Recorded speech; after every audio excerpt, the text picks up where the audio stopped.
रात के 8 बज चुके हैं और मैं हूं आप सभी का अपना शावेज़ मलिक और हाजिर हूं आप लोग के सामने फिर से एक क्राइम की कहानी को लेके, एक क्राइम की घटना को लेके। आज की घटना की बात करें तो आज की घटना मध्य प्रदेश के सागर ज़िले की घटना है।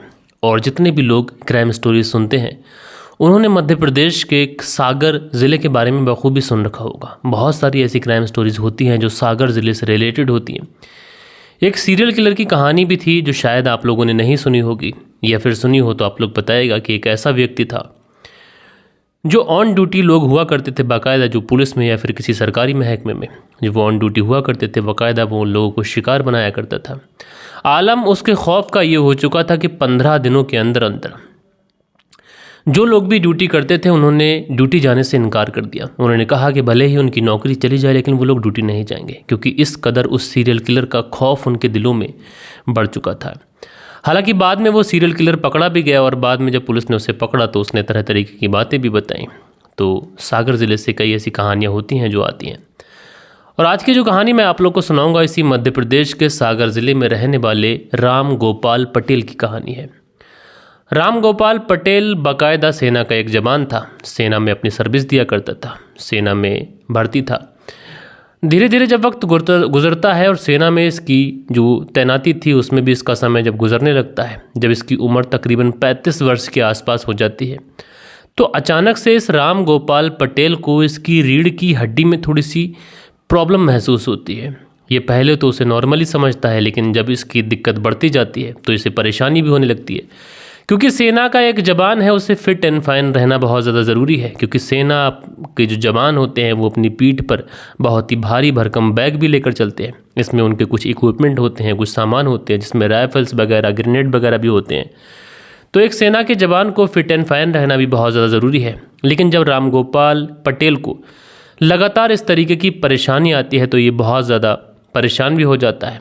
उसके बाद में चूँकि इसकी सर्विस अभी बची हुई थी, लेकिन जब इसकी परेशानी लगातार बढ़ती जाती है तो ये रिटायरमेंट के लिए अप्लाई कर देता है और अपनी जो सर्विस थी उससे पहले ही एक तरीके से छुट्टी ले लेता है, या फिर यूं कहें कि रिटायरमेंट ले लेता है। अब जब आर्मी से इसने एक तरीके से रिटायरमेंट ले लिया था तो उसके बाद में जो राम गोपाल पटेल थे ये शिफ्ट होते हैं मकरोनिया थाने के अंतर्गत एक जगह पड़ती है आदर्श नगर कॉलोनी, और इसी की गली नंबर 3 में ये लोग साल 2018 के अंदर राम गोपाल पटेल अपनी पत्नी भारती और अपना एक बेटा जिसका नाम विकास था, उसकी उम्र उस समय लगभग वो समझ लीजिए कि वो कक्षा 10 में पढ़ रहा था, और एक छोटा बेटा जिसका नाम आदर्श था वो कक्षा 4 से 5 में लगभग पढ़ रहा था।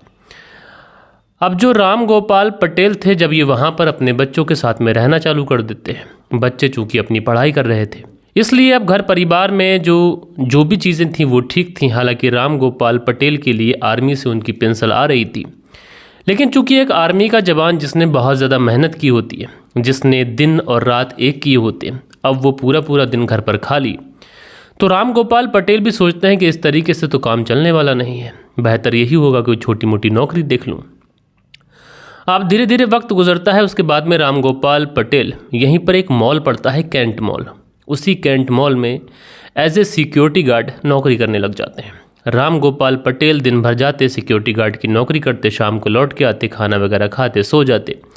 इसी तरीके से जो ज़िंदगी थी ज़िंदगी गुजरने लगती है। साल 2018 में ये इस आदर्श नगर कॉलोनी की गली नंबर 3 में शिफ्ट हुए थे। साल 2019 आ जाता है। जो बेटा 10 में था वो 11 में आ जाता है, बड़ा वाला बेटा विकास, और जो आदर्श था जो 5 में था वो 6ठी कक्षा में आ जाता है। इस तरीके से चीज़ें चलने लगती हैं। अब साल 2019 भी इसी तरीके से बीत जाता है। इसी तरीके से जो राम गोपाल पटेल थे उनकी नौकरी चलती रहती है, ड्यूटी जाते, ड्यूटी से घर आते, घर आने के बाद में खाना वगैरह खाते, सो जाते, थोड़ी बहुत देर बच्चों के साथ में बैठते, पत्नी के साथ टाइम स्पेंड करते, सारी चीज़ें गुजर रही थी। अच्छा, साल 2019 गुजरती है, साल 2020 आ जाती है, और इस साल 2020 में जो बड़ा बेटा विकास था ये 12th में आ चुका था, और इसी साल 2020 में इसके 12th के एग्ज़ाम होने थे। इधर जो राम गोपाल पटेल थे वो अपनी जो सिक्योरिटी गार्ड की नौकरी थे वही कर रहे थे, और उसी तरीके से घर का इनका रूटीन था, आना जाना, बच्चों के साथ बैठना, अपनी ड्यूटी जाना, बाकी कुछ और काम काज देख लेना।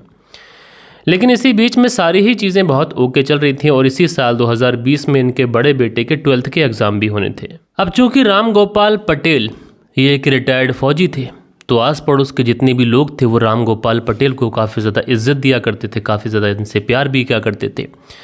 सारी ही चीज़ें बहुत अच्छे तरीके से चल रही थी। लेकिन इसी बीच में जनवरी साल 2020 का महीना आ जाता है और 27 जनवरी साल 2020 को राम गोपाल पटेल का छोटा भाई उनके घर के नज़दीक आ जाता है। और नज़दीक आने के बाद में आस पड़ोस के जो घर वाले होते हैं उनसे पूछता है, क्या आपने हमारे भाई जो रिटायर्ड फौजी थे, जिनका ये घर है, जिनका नाम राम गोपाल पटेल है, उनको कहीं पर देखा है, कहीं पर वो गए हैं? क्योंकि उनके घर पर ताला पड़ा हुआ है और पिछले कई दिनों से मैं उनका फ़ोन लगा रहा हूँ तो फ़ोन स्विच ऑफ बता रहा है। अब जैसे ही ये बात राम गोपाल पटेल का भाई सामने पड़ोसी से पूछता है तो पड़ोसी इस पर कहता है कि दरअसल तुम्हारे जो भैया हैं राम गोपाल पटेल, कई दिन से इनके घरों पर ताला पड़ा हुआ है और इनके घर से कुछ अजीब तरीके की बदबू भी आ रही है। तो मैंने सोचा कि राम गोपाल पटेल को बता दूं कि तुम्हारे घर में कुछ मर गया है, शायद सड़ने की वजह से बदबू आ रही है, आकर उसे एक बार साफ वगैरह करवा दीजिए। लेकिन जब मैंने तुम्हारे भाई का फ़ोन लगाया तो जो फ़ोन था वो स्विच ऑफ जा रहा था। अब जैसे ही छोटा भाई उस पड़ोसी के मुंह से ये बातें सुनता है कि कई दिनों से ताला पड़ा हुआ है और ना भाभी दिखाई पड़ रही हैं जो भारती भाभी हैं, ना राम गोपाल पटेल दिखाई पड़ रहे हैं, ना छोटा वाला जो बेटा है वो दिखाई पड़ रहा है। इधर जो भाई आया था वो बोल रहा है कि गांव गए ही नहीं है। अब जो पड़ोसी थे यानी गली वाले वो भी थोड़ा परेशान होते हैं कि अगर गांव नहीं गए तो फिर कहाँ चले गए। इधर जो भाई है वो कह रहा है कि गांव गए नहीं हैं तो गली में से कहाँ चले गए।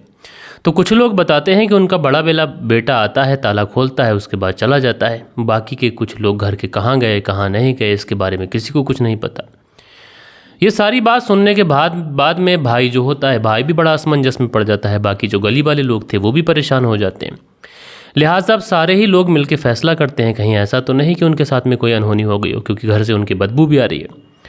उसके बाद में जो भाई था राम गोपाल पटेल का, वो और बाकी गली वाले सारे लोग उस घर के पीछे से एक खिड़की होती है, उस खिड़की पे चढ़कर घर के अंदर क्या हुआ है, घर के अंदर क्या चीज़ है, घर के अंदर से बदबू क्यों आ रही है, झांकने की कोशिश करते हैं। जैसे ही उस घर के अंदर झांकते हैं तो अंदर का जो दृश्य होता है उसे देखने के बाद में सब के सब पीछे हट जाते हैं। अंदर के घर का जो माहौल था, जिसे देखने के बाद में जो भाई था राम गोपाल पटेल का, उसकी तो हालत एकदम से ख़राब हो जाती है। उसके बाद में यहाँ से तुरंत पुलिस को फ़ोन कर दिया जाता है। पुलिस वाले तुरंत मौके पर पहुँचते हैं। मौके पर पहुँचने के बाद में जैसे तैसे कर उस गेट को खोला जाता है। गेट को खोलने के बाद में जब सारे ही लोग घर के अंदर पहुँचते हैं तो घर के अंदर से इतनी ज़्यादा ख़तरनाक वाली बदबू आ रही थी कि वहाँ पर सांस लेना भी दूभर था। लेकिन चूंकि घर के अंदर ऐसा कुछ हुआ था, बदबू भले ही ज़्यादा आ रही थी, इसलिए जितने भी लोग वहाँ पर गए हुए थे वो सारे के सारे लोग किसी रुमाल से, किसी कपड़े से अपनी नाक को कवर करते हैं और उसके बाद में आगे बढ़ते हैं। तो एक कमरे के अंदर देखते हैं कि 3 डेड बॉडीज़ पड़ी हुई हैं। इसमें जो 3 डेड बॉडीज़ हैं, एक जो डेड बॉडी है ये राम गोपाल पटेल जो कि एक रिटायर्ड फौजी थे उनकी है, दूसरी डेड बॉडी उनकी पत्नी भारती की है और जो तीसरी डेड बॉडी थी ये उनके 10 साल के बेटे जिसका नाम आदर्श था उसकी थी। अब घर के अंदर इस तरीके से 3 डेड बॉडीज़ का मिलना, अब चूंकि घर के अंदर 4 लोग थे, एक जो बड़ा वाला बेटा था जिसका नाम विकास था वो घर के अंदर मौजूद नहीं है। जो डेड बॉडी थी ये पूरी तरीके से सड़ चुकी थी, बदबू इतनी ज़्यादा आ रही थी कि शायद इन डेड बॉडीज़ में कीड़े पड़ चुके थे। उसके बाद में तुरंत फॉरेंसिक टीम को बुलाया जाता है। बहुत ही बारीकी से सारी चीज़ें कलेक्ट की जाती हैं। जो भी शव, जो भी कंकाल, सड़े गले, अधसड़े जितने भी थे वो सारे के सारे अपनी कस्टडी में लेने के बाद में पुलिस उन्हें पोस्टमार्टम के लिए भेज देती है, कम से कम कुछ पता चले, क्योंकि सड़ तो गए थे लेकिन फिर भी डीएनए वगैरह या फिर किसी भी चीज़ से ये पता लगाया जा सकता है कि इनकी मौत किस तरीके से हुई थी।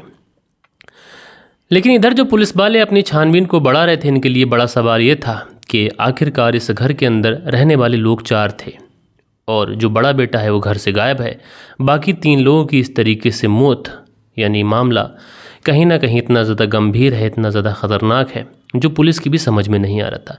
इधर जो पोस्टमार्टम की रिपोर्ट आई थी, उस पोस्टमार्टम की रिपोर्ट से ये पता चलता है कि ये 3 लोग थे, इन 3 लोगों को शायद जहर दिया गया था, क्योंकि इनकी डेड बॉडी जिस तरीके से सड़ी, वो डेड बॉडी इसी तरीके से सड़ने का अगर हम देखें तो रीज़न यही है कि शायद डेड बॉडी के अंदर या फिर इंसान के अंदर जहर गया था। अब ये जो बात थी वहाँ के जो एसपी होते हैं अमित सांघी, उन तक भी पहुँचती है। साल 2020 की ये बात है। एसपी साहब तक अब ये बात पहुँचती है कि इस तरीके से घर के अंदर एक रिटायर्ड फौजी जिनका नाम राम गोपाल पटेल था, उनके घर के अंदर 3 लोगों को जहर देकर मार दिया गया। बड़ा वाला बेटा गायब है, पता नहीं उसके साथ में क्या कुछ हुआ है, कोई अनहोनी हो गई है या फिर क्या हुआ, या फिर घर के अंदर कोई आया था जिसने इन तीनों को मार दिया, उसे अपने साथ ले गया। तरह तरीके के सवाल, तरह तरीके की बातें पुलिस के जहन में आने लगती हैं।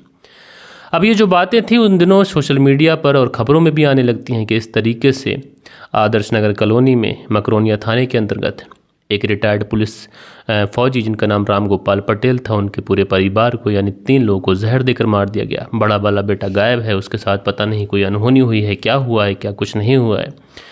तमाम चीज़ें मीडिया में, तमाम चीज़ें न्यूज़ पोर्टल पर सर्कुलेट होने लगती हैं। इधर जो पुलिस थी इस पूरे केस को बहुत ही ज़्यादा बारीकी के साथ में चेक कर रही थी। जो एसपी अमित सांघी थे उनके भी सख्त आदेश थे कि जितनी जल्द से जल्द हो सके इस पूरे केस का खुलासा होना चाहिए। अब इस पूरे मामले को सुलझाने के लिए पुलिस की अलग अलग टीमें काम कर रही थी। उधर जो पोस्टमार्टम की रिपोर्ट आई थी, बाकायदा जो एसएफएल की टीम होती है, बाकायदा ये सारी छानबीन की जा रही थी कि घटना वाली जगह से या फिर कहीं से कोई सबूत मिल सके। इधर मीडिया में भी कौतूहल मचा हुआ था कि एक घर के अंदर, एक गली के अंदर इस तरीके से 3 लोगों का मर्डर हो गया और पुलिस क्या कर रही है। पुलिस को भी इस पूरे मामले में सुलझाने में लिए बड़ी ज़्यादा कठिनाई हो रही थी, बड़ी ज़्यादा मुश्किलें आ रही थी, क्योंकि पुलिस के पास में कोई सबूत नहीं था, कोई रीज़न नहीं था, कोई मोटिव नहीं था। पुलिस इस पूरे मामले को सुलझाने के लिए अपनी हर चंद जो कोशिश हो सकती थी वो कर रही थी। पूरे मोहल्ले के अंदर लोगों से अलग अलग तरीके से पूछताछ कर रही थी। लेकिन इसी बीच में एक शख्स ऐसा होता है जो अपनी बालकोनी में टहल रहा होता है, और बालकोनी में टहलते टहलते उसके जहन में एक बात आती है। वो तुरंत पुलिस को फ़ोन कर देता है। पुलिस को फ़ोन करने के बाद में बुलाता है, कहता है कि साहब इस केस से जुड़ा हुआ हो सकता है कि कुछ मेरे घर से तुम्हें मिल जाए। पुलिस वहाँ पर पहुँचती है, पूछती है क्या बात है। तो वो शख्स बताता है कि दरअसल मेरा एक सीसीटीवी कैमरा है जिसका मुंह इन राम गोपाल पटेल, जिनके घर में 3 डेड बॉडी मिली हैं, बिथ राम गोपाल पटेल के, उनके घर की तरफ को जाता है। हो सकता है कि इस सीसीटीवी कैमरा में कुछ ऐसा मिल जाए जिससे पुलिस को थोड़ी आसानी हो जाए। अब जब पुलिस को कहीं से भी कोई सबूत मिल नहीं रहे थे, पुलिस वैसे ही परेशान थी। पुलिस सोचती है कि चलो ठीक है, इसी व्यक्ति की बात पर भरोसा करते हैं, इसी की बात पर विश्वास करते हैं। उसके बाद में सीसीटीवी कैमरा खंगालना शुरू किया जाता है। अब सीसीटीवी कैमरा खंगालना जब शुरू किया जाता है, अब चूंकि 27 तारीख को डेड बॉडी मिली थी, 29 तारीख आ चुकी थी और अभी तक केस का खुलासा हुआ नहीं था। अब पुलिस जब उस सीसीटीवी को खंगालना चालू करती है तो देखती क्या है कि जो राम गोपाल पटेल थे, 24 तारीख के बाद से ना तो राम गोपाल पटेल घर से बाहर निकले थे, न जो भारती उनकी पत्नी थी वो बाहर निकली थी, न छोटा बाला बेटा जिसका नाम आदर्श था वो बाहर निकला था। अब इस तरीके से घर से ना निकलना, वो भी 24 तारीख के बाद में, ये कहीं ना कहीं पुलिस को ऐसी दिशा में मोड़ रहा था कि पुलिस बड़ी परेशान थी। लेकिन उसके बाद में पुलिस को एक फ़ोटो और मिलती है, और ये फ़ोटो बड़े बेटे विकास की होती है। दरअसल 24 तारीख के बाद में 25 तारीख को विकास घर से निकलता है, काफ़ी ज़्यादा सज सबर के निकलता है। 25 को लौट के भी आता है, बाकायदा 26 को फिर घर से निकलता है, फिर लौट के आता है। लेकिन 26 की शाम को फिर जब घर से जाता है ताला मार कर, तो फिर लौट कर नहीं आता। अब इस तरीके की जब फुटेज पुलिस को मिलती है तो पुलिस का जो दिमाग होता है एकदम से सुन्न पड़ जाता है। पुलिस सोचती है कि ये जो लड़का है क्या पागल है। 24 तारीख को इस घर के अंदर 3 डेड बॉडीज़ थी, क्योंकि पोस्टमार्टम की रिपोर्ट में यही आया था कि 24 तारीख को शायद इनकी मौत हो गई थी। अब 24 तारीख को भी ये लड़का बाहर गया था, वो भी सज सवर के गया था, फिर 25 तारीख को गया। तो अगर किसी घर के अंदर 3 डेड बॉडी पड़ी हो तो उनके घर का कोई सदस्य आखिरकार सज सवर कर कहाँ जाएगा, और जाएगा भी तो फिर वापस क्यों आएगा। आखिरकार ये शख्स कहाँ जा रहा था, और इसके घर में 3 डेड बॉडीज़ पड़ी हुई थी, जबकि 2-3 दिन के अंदर तो डेड बॉडी सड़ना भी चालू हो गई थी। तो उसी घर के अंदर उन्हीं डेड बॉडीज़ के साथ में, उसी बदबू के साथ में ये शख्स क्यों रह रहा था। क्या ये शख्स पागल है, क्या ये शख्स सनकी है, आखिरकार ये लड़का यहाँ पर कर क्या रहा था। यही सारे जो सवालात थे ये पुलिस के जहन में कौंध रहे थे। अब पुलिस वालों के जहन में तरह तरीके की बातें तो चल रही थी, तमाम सवाल थे, लेकिन उनके सवालों का जवाब अगर कोई दे सकता था तो यही विकास दे सकता था। लिहाजा पुलिस वाले जो थे विकास के पीछे लगते हैं, उसका मोबाइल नंबर, सारी चीज़ें सर्विलांस पे लगाते हैं।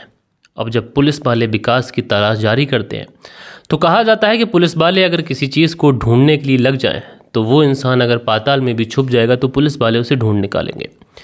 लिहाजा जो विकास था उसकी लोकेशन पुलिस को मिलती है, पता चलता है कि ये उत्तर प्रदेश के ललितपुर में है।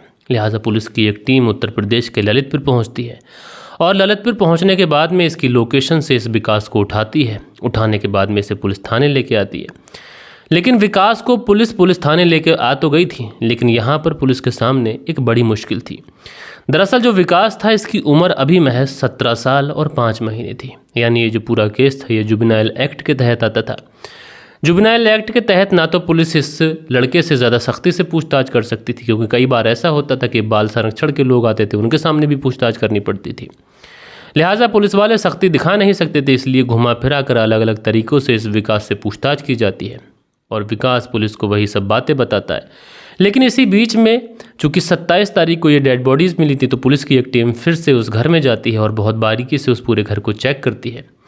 तो उस घर में एक पेपर मिलता है जिस पे कुछ लिखा हुआ होता है। जब उसे पढ़ा जाता है तो उसमें पता चलता है, उस पे लिखा हुआ था कि इन तीनों ही हत्याओं का जिम्मेदार मैं हूँ और मुझे ढूंढने की कोशिश मत करना। वैसे भी मैं अपनी जान देने जा रहा हूँ, अगर तुम मुझे ढूंढने की कोशिश करोगे तो मैं तो तुम्हें मिलूँगा नहीं, मिलेगी तो मेरी डेड बॉडी। अब इस तरीके से साबित हो चुका था कि इन तीनों हत्याओं का संबंध इस विकास से था। इसलिए पुलिस वाले अब विकास से पूछते हैं कि बताओ कि तुमने ये सब कुछ क्यों किया। अब बार बार जब पुलिस वालों की तरफ से विकास से पूछा जाता है, बार बार उसे घुमा फिरा कर पूछा जाता है, तो जो विकास था ये पुलिस के सामने चिढ़ जाता है और चिढ़ने के बाद में रोते हुए पूरी कहानी बताता है। और इस कहानी के हिसाब से ये जो लड़का होता है, जिस लड़के का नाम विकास होता है, विकास जब कक्षा 12 में पहुंचता है, अपने दोस्तों से मिलता है, दोस्तों के साथ में अलग अलग तरीके से जब घूमता फिरता है, एक तरीके से इसे बहुत ही खूबसूरत, बहुत ही स्टारडम वाली लग्जरियस लाइफ जीने का इसे शौक़ चढ़ जाता है। कभी इंस्टाग्राम पर रील बनाना, कभी दोस्तों के साथ में कहीं पर पार्टी करने जाना, कभी आधी रात को घर आना, कभी लेट नाइट पार्टी करना, इस तरीके की इसकी आदत पड़ जाती है। घर परिवार वाले इसके चालो चलन से बिल्कुल भी खुश नहीं थे। लेकिन इधर जो विकास था इसी तरीके से अपनी ज़िंदगी जी रहा था। इसलिए कभी कभी ये अपने माता पिता से पैसे मांगता, क्योंकि इस तरीके की ज़िंदगी जीने के लिए पैसों की ज़रूरत पड़ती है। दोस्त तुम्हारे ऊपर कितना ही खर्च कर सकते हैं, कभी तुम्हें भी दोस्तों के ऊपर खर्च करना पड़ेगा। यही सब सोचकर जब ये अपने परिवार वालों से पैसे मांगता तो परिवार वाले पैसे देने से साफ इनकार करते। वो कहते कि तुम्हारी उम्र अभी पढ़ने लिखने की है, बेहतर यही होगा कि तुम पढ़ाई लिखाई पर ध्यान दो। इधर माँ से पैसे मांगता तो माँ ये कहकर इनकार कर देती कि मेरे पास पैसे रहते नहीं हैं, तो अपने पिता से मांगो, मैं भला पैसे तुम्हारे लिए कहाँ से लाऊं। अब ये सारी चीज़ें जब इसके साथ में होती हैं तो अंदर ही अंदर ये अपने परिवार वालों से नफरत करने लगता है। ये सोचता है कि परिवार वालों के पास में पैसे हैं, लेकिन उसके बावजूद भी वो उसे पैसे देने के लिए तैयार नहीं, जबकि उसके जो दोस्त हैं उनके पास में अच्छे पैसे रहते हैं, सब कुछ बढ़िया रहता है। इसी तरीके से ये सारी चीज़ें चलती रहती हैं। इसके मन में परिवार वालों के प्रति नफरत बढ़ती जाती है। और उसके बाद में जनवरी का महीना आ जाता है। 22-23 जनवरी की ये बात है। 22-23 जनवरी को इसके जो स्कूल था उसमें फेयरवेल पार्टी थी और उसके लिए लोगों को चंदा करना था, पैसे इकट्ठे करने थे, दोस्तों लोगों की पार्टी का इंतज़ाम किया गया था। अब ये आता है 24 जनवरी साल 2020 को, जब सुबह सुबह इसके जो पिता होते हैं राम गोपाल पटेल, वो नहा धोकर नाश्ता वगैरह कर अपनी ड्यूटी चले जाते हैं। उसके बाद ये अपनी माँ के पास में आता है, भारती के पास में, और कहता है कि माँ मुझे 1500 रुपये की बहुत सख्त ज़रूरत है। तो जो माँ होती है बेचारी कहती है कि मैं पैसे कहाँ से लाऊं, अभी थोड़ी देर पहले ही तुम्हारे पापा गए हैं, अगर तुम पापा से मांग लेते तो शायद तुम्हें पैसे मिल जाते। अब तुम शाम तक का इंतज़ार करो, उन्हीं से पैसे मांगना, मेरे पास तो पैसे हैं नहीं। जब ये बात विकास अपनी माँ के मुंह से सुनता है तो 2-4 बातें कहता है। पलट के उधर से माँ भी कुछ कहती है। यानी इन दोनों माँ और बेटों के बीच में एक तरीके से हुज्जत चालू हो जाती है। इन दोनों के बीच में हल्की हल्की बातों में तकरार शुरू हो जाती है। जब इन दोनों माँ बेटों के बीच में तकरार होती है तो ये जो विकास होता है, जो अभी 16-17 साल की इसकी उम्र थी, ये अपनी माँ के ऊपर हमला कर देता है और गला दबाकर उसकी हत्या करने की कोशिश करता है। माँ बेचारी विरोध करती है, लेकिन एक 16-17 साल का लड़का ऑलमोस्ट जवान की कैटेगरी में आता है, तगड़ा तंदुरुस्त भी था। तो उसके बाद में ये अपनी माँ भारती पर काबू पा लेता है। काबू पाने के बाद में गला दबाकर उसकी हत्या करता है। उसके बाद भी इसे तसल्ली नहीं मिलती है, तो उसके बाद ये कमरे के अंदर जाता है, अपने पिता की लाइसेंस सी पिस्टल लेता है और उससे अपने माँ के ऊपर फायर कर देता है। माँ को मार कर ये वहीं पर छोड़ता है, अपने हाथ और पाँव बढ़िया तरीके से साफ़ करता है। उसके बाद में पहुँच जाता है अपने छोटे भाई आदर्श की कोचिंग में। आदर्श के पास पहुँचता है, कहता है कि आदर्श तुम मेरे साथ चलो और माँ ने तुम्हें बुलाया है, क्योंकि ये जो विकास था ये चाह रहा था कि आज इस घर के अंदर एक सबूत भी नहीं छोड़ूंगा। उसके बाद में आदर्श को लेकर ये घर पहुंचता है। घर पहुंचने के बाद में आदर्श जैसे ही घर के अंदर घुसता है, अपनी माँ को मृत अवस्था में देखता है वो एकदम से घबरा जाता है, चीखने चिल्लाने की भरपूर कोशिश करता है कि इसी बीच में जो विकास होता है अपने भाई को भी दबोच लेता है। दबोचने के बाद में उसे मारता है, तोड़ता है, वहीं माँ के पास में गिरा देता है और उसके भी एक फायर मारता है। अब जैसे ही वो गोली उस छोटे से मासूम से बच्चे को लगती है 10 साल के, मौके पे ही उसकी मौत हो जाती है। अब बाकायदा ये शांत बैठ जाता है और अपने पिता का घर आने का इंतज़ार करता है। घंटे 2 घंटे गुजरते हैं, शाम का वक्त हो जाता है। जिस समय पिता ड्यूटी से लौट कर आते थे उस समय ये बहुत ज़्यादा सतर्क होता है, क्योंकि पिता एक आर्मी के जवान थे। ये सोचता है कि पिता पर काबू पाना मुश्किल है, इसलिए उन्हें तो बहुत चालाकी से मारना पड़ेगा। अब जैसे ही रामगोपाल पटेल अपने घर के अंदर आते हैं और इस तरीके से अपने सामने 2-2 डेड बॉडीज़ देखते हैं, वो घबरा जाते हैं। लेकिन कोई भी पिता ये कैसे सोचेगा कि उसका ही बेटा हत्यारा है। बेटा सामने आता है। सामने आने के बाद में पीछे हाथ कर कर खड़ा हुआ था। रामगोपाल पटेल पूछते हैं कि क्या कुछ हो गया घर के अंदर। इतने में ही जो विकास होता है अपने पीछे से पिस्टल निकालता है और अपने पिता के भी सीने पे फायर कर देता है। जैसे ही रामगोपाल पटेल के वो गोली सीने पर लगती है, पार हो जाती है और उसके बाद में वो भी मौके पे ही उनकी भी मौत हो जाती है। अब तीनों डेड बॉडीज़ जो थीं वो घर के अंदर पड़ी हुई थीं। उसके बाद में इन तीनों डेड बॉडीज़ को खचेड़ता है। खचेड़ने के बाद में एक कमरे के अंदर लेके जाता है। कमरे के अंदर ले जाने के बाद में उस कमरे का गेट बाहर से बंद कर देता है।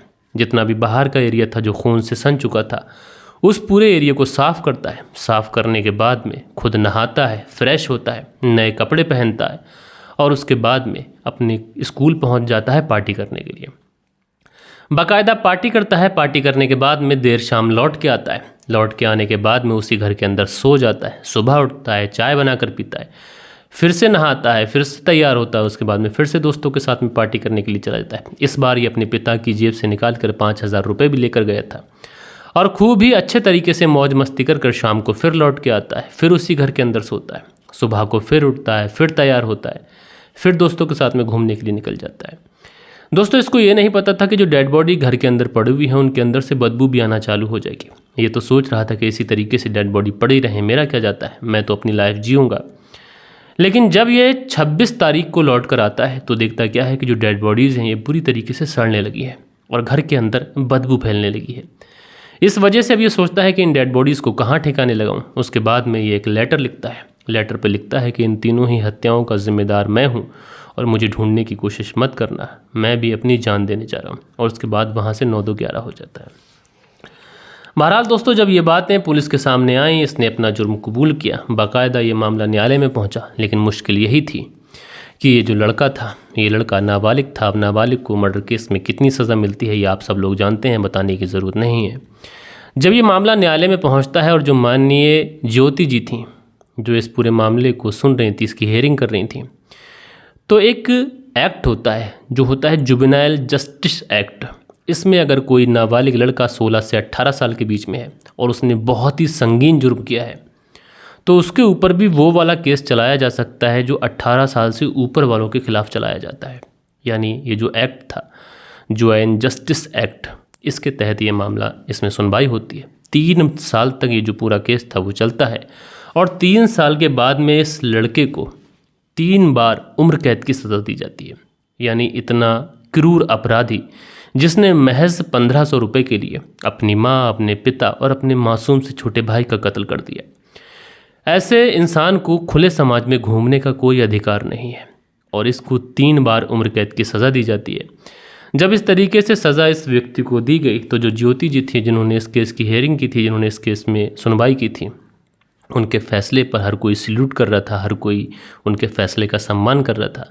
और हमें भी ऐसे फ़ैसलों का सम्मान करना चाहिए। इस तरीके के जजेस की हमें ज़रूरत भी है जो ऑन द स्पॉट फ़ैसला करें और जो विकृत मानसिकता के लोग हैं वो सलाखों के पीछे ही रहें तो बेहतर है, क्योंकि समाज उनके लिए नहीं है। बहरहाल दोस्तों ये जो कहानी थी, जब इस कहानी को जिसने भी सुना वो विचलित हो गया कि परिवार में अपने ही बच्चे कुछ इस तरीके से भी कर सकते हैं। बहरहाल कहने का मतलब यही है कि जो लड़का था, ये लड़का संगत में आकर बिगड़ गया। दोस्तों एक बहुत बड़ी बात मैं अपने व्यूवर्स से इस चैनल के माध्यम से कहना चाहूँगा। अगर समझ में आए तो ठीक है, नहीं समझ में आए तो आप लोग मेरी बात से डिसएग्री भी कर सकते हैं, लेकिन एग्री करें या ना करें, आपको सम्मान है कि आप अपना मत रखें। मेरा पर्सनल ओपिनियन ये है कि हमें अपने बच्चों को ज़्यादा ऊंचे स्कूल में भी नहीं पढ़ाना चाहिए। बच्चों को शिक्षा देना बच्चों को शिक्षा लेना ये उनका अधिकार है और हमारा भी फ़र्ज़ बनता है कि हम अपने बच्चों को अच्छी से अच्छी शिक्षा दिखाएं। लेकिन स्कूल भी कैटेगरी वाइज होते हैं, कैटेगरी वाइज, तो बच्चों को कैटेगरी वाइज स्कूल में ही रखना चाहिए जहाँ पर हमारे हिसाब के बच्चे पढ़ते हैं। ज़्यादा बड़े लोगों के, करोड़पति लोगों के बच्चे नहीं आते हैं। अगर वहाँ पर हम अपने बच्चों को पढ़ाएंगे तो वो बच्चे पढ़ लिख कर कुछ बन जाएंगे। अगर ज़्यादा करोड़पति लोगों के बच्चे जहाँ पर आते हैं तो वो बिज़नेस की बातें करेंगे, करोड़पति बातें करेंगे, और वहाँ पर जो हमारे बच्चे होते हैं बिगड़ जाते हैं। इसलिए कहने का मतलब यही है कि बच्चों को शिक्षा दिलाओ, अच्छे स्कूल में दिखाओ, बढ़िया स्कूल में पढ़ाओ उनको, लेकिन वहाँ पर जहाँ पर आपकी हैसियत हो। आप लोग मेरी बात से कितना एग्री करते हैं कमेंट्स करके बताइएगा। और कल के दिन आप लोग के कुछ कमेंट्स भी थे, वक्त होता है कि आप लोग के कमेंट्स पढ़ लिए जाए। सो दोस्तों, हमारे चैनल पर जो कल के दिन कमेंट्स आए थे, इसमें पहला कमेंट्स राजकुमार का है। लिखते हैं, नमस्कार सर जी, आपकी कहानी बहुत अच्छी लगी और आपकी कहानी जो बहुत सीख मिलती है उससे, इसके लिए थैंक यू। मैं राजकुमार गौतम रायबरेली उत्तर प्रदेश से सुनता हूँ, लुधियाना पंजाब में रहकर रात में आपकी कहानी सुनता हूँ। तो भाई आपका बहुत बहुत शुक्रिया। उसके बाद में साजिद जी हैं, लिखते हैं वेरी वेल एक्सप्लेन। तो साजिद जी आपका बहुत शुक्रिया। दी बैरिस्टर हैं, लिखते हैं एकदम बेमिसाल कहानी भाई, बहुत बहुत शुक्रिया। दी बैरिस्टर जी आपका हमेशा की तरह बेहतरीन कमेंट्स, आपका बहुत शुक्रिया। दिल बहादुर सिंह हैं, लिखते हैं आपकी कहानी से सीख मिलती है, बहुत अच्छा, थैंक यू मिस्टर मलिक। तो दिल बहादुर सिंह जी आपका बहुत बहुत शुक्रिया। उसके बाद में सतबीर हैं, लिखते हैं कहानी सुनकर मुझे बहुत अच्छा लगा। सतबीर मुजफ्फरनगर उत्तर प्रदेश से। सतबीर जी आपका शुक्रगुजार हूँ। रिजवान अंसारी हैं, लिखते हैं बहुत अच्छी कहानी है। तो रिजवान अंसारी जी आपका बहुत शुक्रिया। सावन कुमार हैं, लिखते हैं मैं रोज़ आपकी कहानी सुनता हूँ मलिक भाई, मंसूरपुर मुजफ्फरनगर उत्तर प्रदेश से सुनता हूँ। तो सावन कुमार जी आपका बहुत बहुत शुक्रिया। धीरज चौधरी हैं, लिखते हैं मैं माफ़ करना सादिक भैया, मेरा नाम सादिक नहीं शावेज़ है, हम लाइव नहीं जुड़ पाए थे आपसे, आपकी स्टोरी हमें बहुत अच्छी लगती है। धीरज कुमार उत्तर प्रदेश मथुरा से आपकी कहानी रेगुलर सुनते हैं, आपकी कहानी सुनता हूँ लेकिन लाइव नहीं सुन पाता। तो धीरज कुमार जी आप उत्तर प्रदेश के मथुरा से हमारी कहानी सुनते हैं, आपका बहुत बहुत शुक्रिया। गर्ल हु करके आईडी है, लिखते हैं भाई मेरा नाम राजेश बरी है। तो आज से मैं आपका नाम राजेश बरी ही लूँगा, इतना प्यारा नाम है। और उसके बाद में ये लिखती हैं I love listening to your story from California, I came to California from Fiji island in 1989, also Congress भाई फॉर 500 एपिसोड। तो राजेश बरी जी बहन आपका बहुत बहुत शुक्रिया कि आप कैलिफोर्निया से हमारी कहानी सुनते हैं और आपने कैलिफोर्निया में मूव किया था फिजी से। शायद आपके माता पिता भारतीय होंगे और वो फिजी में मूव हुए होंगे इंडिया से, और उसके बाद में आप लोग कैलिफोर्निया पहुँचे। तो आपका बहुत बहुत शुक्रिया। ए खान है, लिखते हैं वेरी नाइस स्टोरी शावेज भाई। तो ए खान जी आपका शुक्रिया। हारून अंसारी हैं, लिखते हैं अस्सलाम वालेकुम मलिक भाई, आपकी कहानी दुबई से सुनता हूँ, मैं कुशीनगर का रहने वाला हूँ, आपकी कहानी का सुनाने का जो अंदाज़ है ये मुझे बहुत अच्छा लगता है। तो हारून अंसारी जी आपका तहे दिल से शुक्रगुजार हूँ। गोंडन वाल करके आइडिया लिखते हैं शावेज भाई, आजकल जो किराएदार वाला चलन है इसमें ऐसी घटनाएं आम बात हो चुकी हैं। बहुत अच्छी बात कही आपने, मैं भी इस बात से सहमत हूँ। सुरेंद्र कुमार शर्मा है, लिखते हैं नमस्ते मलिक भाई साहब, नाइस स्टोरी। सुरेंद्र कुमार श्री विजयनगर राजस्थान से। तो सुरेंद्र कुमार जी आपका बहुत बहुत शुक्रिया भैया। जावेद अंसारी हैं, लिखते हैं अस्सलाम वालेकुम, कहानी सुनकर अच्छा लगा, ऐसी कहानी सुनाते रहिए, मैं मेरठ से हूँ। तो जावेद अंसारी जी वालेकुम सलाम, आपका बहुत बहुत शुक्रिया कि आप मेरठ से हमारी कहानी सुनते हैं। उसके बाद में नसीर हैं, नसीर अहमद ये लिखते हैं अस्सलाम वालेकुम शावेज भाई, आपने सही कहा, मैंने भी मेरे सभी दोस्त और रिश्तेदारों से सबसे यही कहा है कि जिस घर में आप रहते हो उस घर में किराएदार को ना रखो, अगर रखना ही है तो रास्ता अलग से रखो, परेशानी नहीं होगी दोनों को। तो नसीर अहमद जी वालेकुम सलाम, और आपने बहुत अच्छी राय अपने दोस्तों और मित्रों को दी है, रिश्तेदारों को दी है। लईक अब्बास हैं, लिखते हैं अस्सलाम वालेकुम शावेज भाई, नाइस स्टोरी। लईक अब्बास गुलिस्तानात बागपत यूपी से कहानी सुनते हैं। तो लईक अब्बास जी वालेकुम सलाम, आपका बहुत बहुत शुक्रिया। उसके बाद में MD शाहजहाँ हैं जो सेलिब्रेशन वाला इमोजी बनाते हैं, बहुत शुक्रिया। स्टेटस फॉर यू हैं, लिखते हैं पहले तो लोग गलत काम करते हैं, फिर पकड़े जाने पर बदनामी से बचने के लिए क्राइम करते हैं और बदनाम भी होते हैं और सज़ा भी पाते हैं। बहुत अच्छी बात कही, यही मैं अपने चैनल के माध्यम से आप लोगों से कहता हूं कि बदनामी से बचने के लिए लोग क्राइम करते हैं, बाद में बदनामी भी होती है, एक इंसान दुनिया से भी चला जाता है और उसके बाद में कठोर से कठोर सज़ा भी मिलती है। इसलिए बेहतर यही होगा कि चीज़ों को सॉल्व आउट करें, न कि क्राइम के रास्ते पर चलें। मंसूरी भाईजान हैं जो हार्ट बनाते हैं, बहुत शुक्रिया। जुबैश अंसारी हैं, लिखते हैं शावेज भाई अस्सलाम वालेकुम भाई, कल मेरे दोस्त आसिफ खान का जन्मदिन है, आप प्लीज़ विश करें। आसिफ खान रामपुर के हैं और दोस्त जुबैश अंसारी फ्रॉम पीलीभीत। तो जुबैश अंसारी जी आपके जो दोस्त हैं आसिफ खान, उनको उनके जन्मदिन की ढेर सारी बधाइयाँ मेरी तरफ से, मेरे सभी व्यूवर्स की तरफ से। दी वेरेस्टर हैं, लिखते हैं जी भाई आपने सही कहा, जिसको भी रखो उसके बारे में पता करना चाहिए। भाई अभी 2 मंथ पहले एक नेपाली गार्ड ओखला से अपने मालिक की मिनोर लड़की को लेकर भाग गया। तो दी वेस्टर जी इस तरीके की चीज़ें आजकल बहुत बढ़ रही हैं, इसलिए मैंने उस कहानी को सुनाया था। सुनील त्यागी हैं, लिखते हैं नमस्कार भाई साहब, रेणु सुनील त्यागी शाना बुलंदशहर से। तो सुनील त्यागी जी नमस्कार भैया, कैसे हैं आप। राजपुरा खबरनामा है, लिखते हैं शाविज भाई सारी गलती किराएदार औरत की थी। बहुत अच्छी बात कही आपने राजपुरा खबरनामा जी, आपका शुक्रिया।